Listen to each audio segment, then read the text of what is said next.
बिस्मिल्लाहिर्रहमानिर्रहीम। अस्सलाम वालेकुम नाज़रीन, आप यूट्यूब चैनल देख रहे हैं। मैं इमरान खान हूँ। नाज़रीन, आज़ाद कश्मीर में दवाइयों की, खुराक की और तेल की किल्लत हो रही है। इस हवाले से एक वीडियो है, मैंने अभी देखी। मैं वो वीडियो आपको भी दिखाता हूँ, आपके साथ शेयर करता हूँ। आप देखें, आपको आइडिया हो जाएगा किस तरीके से ज़्यादती की जा रही है आज़ाद कश्मीर में। क्योंकि जब BBC ने इसको रिपोर्ट किया तो पाकिस्तान की हुकूमत ने, चाहे वो PMLN की और पीपल्स पार्टी की वफाकी हुकूमत है, चाहे वो पीपल्स पार्टी की आज़ाद कश्मीर की हुकूमत है, वो दोनों ने मिलकर ये कहा जी कि ये BBC की रिपोर्टिंग गलत है। अब मैं आपको सबूत दिखाता हूँ, बहुत सारे सबूत मौजूद हैं, लेकिन सिर्फ एक नौजवान की बनाई हुई वीडियो, ये ज़रा आप देखिए और सुनिए कि इस वीडियो में क्या हो रहा है। वीडियो बना के सोशल मीडिया पर डाली है और ये वीडियो भी सर्कुलेट कर रही है, और बहुत सारी वीडियोज़ हैं, कुछ मुझे भी लोगों ने भेजी हैं। तो अब आप अंदाज़ा करें कि ये क्या रियासत के करने का काम है कि तेल बंद कर दो, दवाइयाँ बंद कर दो, खुराक बंद कर दो। इससे क्या मोहब्बत पैदा होगी? इससे तो शदीद नफ़रत पैदा होगी। इससे तो ये लोग आपसे नफ़रत करेंगे। वहाँ ख़वातीन हैं, बच्चे हैं, बुज़ुर्ग हैं, बहुत सारे बीमार हैं, उन्हें दवाइयाँ चाहिए, बहुत सारे लोगों को खाना पीना चाहिए। आप क्या चाह रहे हैं कि अवामी एक्शन कमेटी के ऊपर वहाँ की अवाम गोली चला दें और ये आपस में लड़ पड़े वहाँ की अवाम? या आप खुद अब गोली नहीं चलाना चाहते, खाना जंगी करवाना चाहते हैं? यानी खुराक की किल्लत तो गज़ा में पैदा की जाती है। ये चीज़ें तो मकबूजा कश्मीर में भी हमने नहीं सुनी कि वहाँ पे खुराक ही बंद कर दी लोगों की। ये बहुत अफसोसनाक है। इसको जितनी जल्दी ख़त्म करें उतना बेहतर है। अब सारा आलम समेत और उनके अलावा कई जर्नैलों का जो पैगाम लाने वाले जो सहाफ़ी हैं, जो फारवर्ड एज रिसीव कर देते हैं, जैसे ही मिलता है वैसे ही उसको पैगाम को फारवर्ड करते हैं। उन टाउटों ने बहुत सारी चीज़ें क्लियर कर दी है, जिनमें 3 मेन चीज़ें हैं। ये याद रखें, आज़ाद कश्मीर के तमाम लोग, मिलिट्री एस्टेब्लिशमेंट ने 3 चीज़ों के हवाले से बड़ा क्लियर पैगाम पहुंचा दिया है। ये पैगाम आप सुन लीजिए। नंबर 1, उन्होंने कहा जी कि कलअदमी रखा जाएगा अवामी जॉइंट एक्शन कमेटी को। ये कलअदमी रहेगी, ये फैसला एस्टेब्लिशमेंट ने कर लिया। नंबर 2, ख्वाजा महरान, शौकत नवाज़ मीर, उमर नज़ीर कश्मीरी और सरदार अमान से कोई बातचीत नहीं की जाएगी। उनके तो मैंने आपको पहले ही बताया कि डेथ वारंटी उनके साइन कर दिए गए हैं और इनमें से एक पर गोली भी चल चुकी है। यानी जो अब तक सामने आया उस पर गोली भी चला दी गई थी, और वो जो उमर नज़ीर कश्मीरी हैं वो अभी भी ज़ख्मी है। और नंबर 3 ये है कि मुतालबात तस्लीम नहीं किए जाएंगे। ख़ास तौर पे जो 12 मुहाजिरीन की नशस्तों वाला मुतालबा है वो तो बिल्कुल तस्लीम नहीं किया जाएगा। और अगर कोई तब्दील करना चाहता है स्टेटस को तो वो फिर 2/3 अक्सरियत के साथ, पहले वो अपनी हुकूमत बनाए, फिर 2/3 अक्सरियत के साथ 12 नशस्तें मुहाजिरीन की ख़त्म करे। अब बड़ी दिलचस्प बात यह है कि जब भी किसी ने 2/3 अक्सरियत हासिल करनी है तो ये 12 नशस्तें उसको चाहिए होंगी।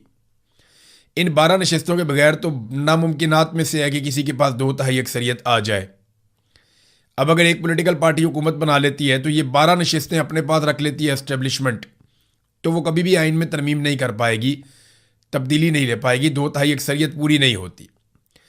और ये 12 लोग अपनी सीटें हमेशा के लिए ख़त्म तो नहीं करेंगे, ये नहीं चाहेंगे कभी भी ऐसा हो। लिहाजा बड़ा बंदोबस्त किया है एस्टेब्लिशमेंट ने।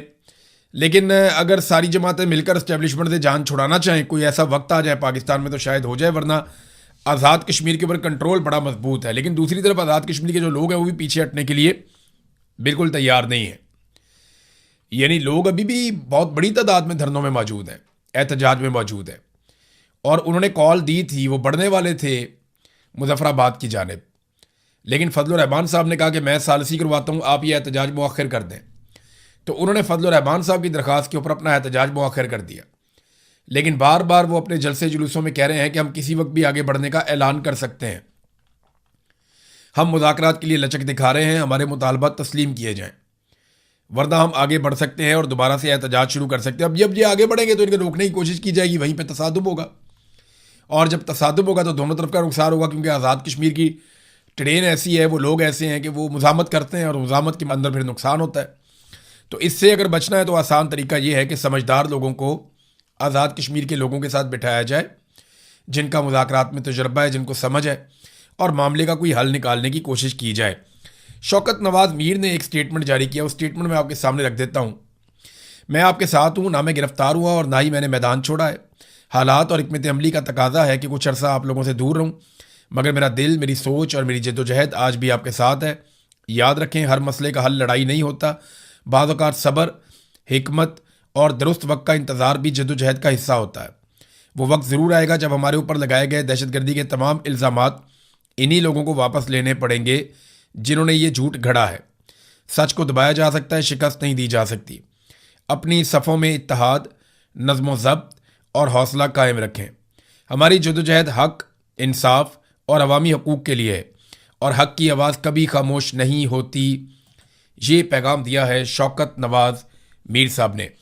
पाकिस्तान पीपल्स पार्टी ने एक बड़ा ज़बरदस्त काम किया है। बिलावल करता यह है कि वो कौमी असम्बली में जाता है और जाके या कहीं पे अगर स्टेटमेंट देता है तो वहाँ पे बिलावल या पाकिस्तान पीपल्स पार्टी के लोग वो आज़ाद कश्मीर में जो कुछ भी होता है या हो रहा है इसका मलबा वफाकी हुकूमत पे डाल देते हैं कि शहबाज शरीफ के वज़रा ये कर रहे हैं, ख्वाजा आसिफ ने ये वाला स्टेटमेंट क्यों दिया, ख्वाजा आसिफ ने क्यों कहा कि रावला कोट के लोग कश्मीरी नहीं हैं। भी ख्वाजा आसिफ का जुर्म तो इतना सा है, वहाँ तो गोलियाँ भी चल रही हैं, बंदे भी मारे जा रहे हैं, वहाँ तो इंसानों के सरों की कीमतें भी रख दी गई।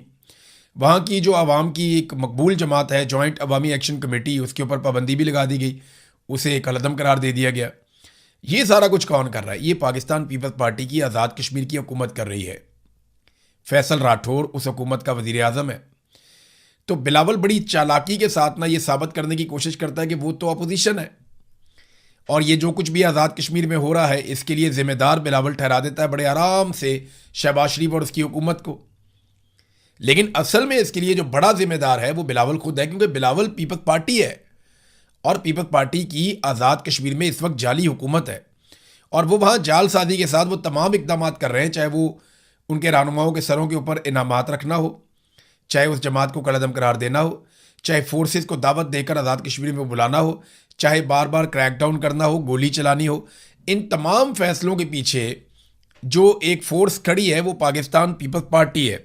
लिहाजा अब इस फैक्टर को नज़रअंदाज नहीं कर सकते। नाज़रीन, एक नया चूरन पाकिस्तान में बेचने की कोशिश की जा रही है। आने वाले दिनों में बड़ी शद और मद के साथ ये चूरन बेचा जाएगा। एक तो ये साबित करने की कुछ टाउट्स कोशिश कर रहे हैं कि आसिम मुनीर बहुत जमहूरी है, यानी आसिम मुनीर शहबाज शरीफ को स्पेस देते हैं, वो बहुत जमहूरी है। तो ऐसा बिल्कुल नहीं है।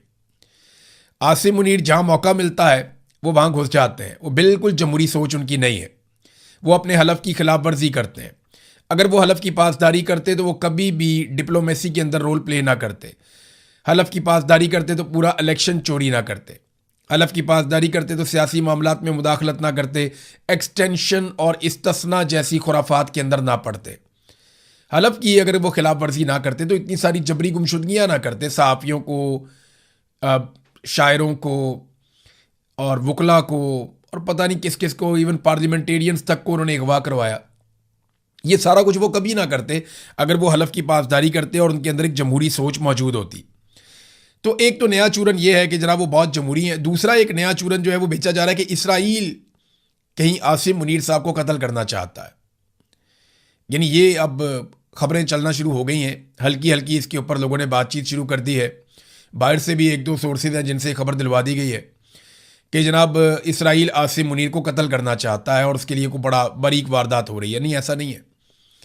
इसराइल को आज तक पाकिस्तान में अगर कोई हुक्मरान सबसे ज़्यादा सूट किया है तो वो आसिम मुनीर है। मैं आपको वजह बताता हूँ कैसे। आसिम मुनीर साहब पाकिस्तान के वो वाहिद हुक्मरान हैं जिनके दौर में इसराइल के खिलाफ एहतजाज करने वालों पे गोली चली है।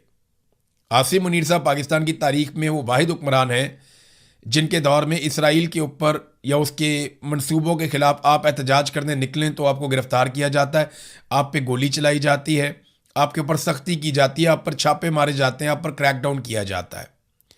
पहली मरतबा ऐसा हुआ कि आप फ़लस्तीन का झंडा पाकिस्तान में नहीं उठा सकते, आप जब उठाएंगे तो उसके ऊपर रद्द अमल आएगा। ये सिर्फ आसिम मुनीर साहब के दौर में हुआ। आप फ़लस्तीनियों के हक़ में अगर निकलना चाहें तो आपको कुचल दिया जाएगा। ये सिर्फ आसिम मुनीर साहब के दौर में हुआ। तो इसराइल के अखबारात भी ये लिखते रहे हैं, बहुत सारे लोग ये तज्जिया भी करते रहे हैं कि आसिम मुनीर साहब ज़्यादा फ्लेक्सिबल हैं इसराइल के मामले में पाकिस्तान के बाकी हुक्मरानों की निस्बत, और उन्होंने जो डिलीवर किया है वो इससे पहले कोई नहीं कर पाया। यानी अब आप इसराइल के खिलाफ एहतजाज नहीं कर सकते, आप फ़लस्तीन के हक़ में नहीं निकल सकते, हत्ता कि आप फ़लस्तीन का झंडा भी नहीं उठा सकते। आपको कुट पड़ेगी या आपको गिरफ्तार कर लिया जाएगा, जबरी तौर पर लापता भी कर सकते हैं और कत्ल भी कर सकते हैं। पाकिस्तान में ये सब कुछ हुआ। तो ये जो नया चूरन बेचा गया कि जनाब आसिम मुनीर साहब को इसराइल कत्ल करना चाहता है, मेरे ख्याल में ये गलत है। जो दुरुस्त चीज़ है वो ये है कि जितनी जल्दी आसिम मुनीर साहब खुद को इन सियासी मामलात से अलग कर लेंगे ना, अपने आप को और अपने इदारे को इन सियासी मामलात से जितना दूर ले जा सकते हैं, जितनी जल्दी ले जाएंगे उतना पाकिस्तान के लिए बेहतर है। वरना ये काम होना तो ज़रूर है, आज नहीं तो कल हो जाएगा, लेकिन इसमें नुकसान काफ़ी ज़्यादा हो जाएगा। नाज़रीन, नेतन्याहू के लिए बड़ी मुसीबत बन गई है और नेतन्याहू पर अदालत में केसेस है। नंबर एक, देखें वो बहुत सारी चीज़ें इकट्ठी होकर आ गई। नंबर एक, उस पर अदालत के अंदर केसेस चल रहे हैं और वो बिल्कुल आखिरी मराहिल में दाखिल हो चुके हैं। नंबर दो, ईरान से बदतरीन शिकस्त हो चुकी है, क्योंकि इस रीजन में एक ही मुल्क था जिसने टक्कर देनी थी इसराइल को, और उन्हीं के लिए तैयारी थी इसराइल की सारी। और वो ये हमेशा से बताते थे कि ईरान से हम बहुत ताकतवर हैं, लेकिन ईरान ने जिस तरह मुकाबला किया वो शिकस्त अब नेतन्याहू के खाते पड़ गई। नंबर तीन, ट्रंप का रवैया काफ़ी बदलता जा रहा है। ट्रंप जो है वो ईरान के साथ जो डील है उसको ज़्यादा इंपॉर्टेंस दे रहे हैं नेतन्याहू से ताल्लुकात से भी, यानी जो नेतन्याहू से ताल्लुकात हैं उससे ज़्यादा ट्रंप इंपॉर्टेंस दे रहे हैं ईरान के साथ जो मुआहदा हो रहा है उसको। तो ये भी एक नेतन्याहू के लिए बहुत परेशानी वाली बात है और सियासी नाकामी है बहुत बड़े पैमाने पर कि अब अगर इलेक्शन होते हैं तो नेतन्याहू की पोजीशन बड़ी कमज़ोर हो सकती है। नाज़रीन, डोनाल्ड ट्रंप के लिए भी जो मिनाब स्कूल वाला इंसिडेंट है वो एक मुसीबत बन गया है, क्योंकि वहाँ पे 168 तालिबात जाँ बहक हुई थी मिनाब स्कूल वाले वाक़े में। अब डोनाल्ड ट्रंप से ये सवालात पूछे जाते हैं तो उनके पास जवाब कोई नहीं होता। तो इस मरतबा डोनाल्ड ट्रंप ने जो जवाब दिया वो बड़ा घुमा घुमा के जवाब दिया। उसने हर तरह से बचने की कोशिश की, जनाब मैं नहीं जानता कौन जिम्मेदार है, इसका तो तयन होना बाकी है, मैंने भी रिपोर्ट देखी नहीं है, हवा में बहुत सारे मिसाइल थे, सब लोग मिसाइल चला रहे थे, पता नहीं किसका मिसाइल जाकर लग गया, मुझे नहीं लगता कि वो अमेरिका का मिसाइल था जो जाकर स्कूल के अंदर लगा। देखें, ये रिस्पॉन्सिबिलिटी किसी को तो लेनी पड़ेगी। ईरान ने इसकी मुकम्मल तहकीकात करवाई हैं और आलमी इदारों को उसने ऑफ़र भी किया कि जो आकर देखना चाहता है, जो चाहिए हम देते हैं। अब मिनाब स्कूल के अंदर 168 बच्चियां शहीद हुई हैं। ये इतना बड़ा इंसिडेंट है कि इसने पूरी दुनिया को हिला कर रख दिया है। आज अगर डोनाल्ड ट्रंप इक़्तिदार में है तो शायद उसके खिलाफ कुछ ना हो सके, लेकिन कल जब डोनाल्ड ट्रंप इक़्तिदार में नहीं होगा तो उसे इस चीज़ का सामना तो करना पड़ेगा, क्योंकि उसके फैसले के बाद ये अटैक किया गया और आर्मी चीफ तो हटा दिया गया है।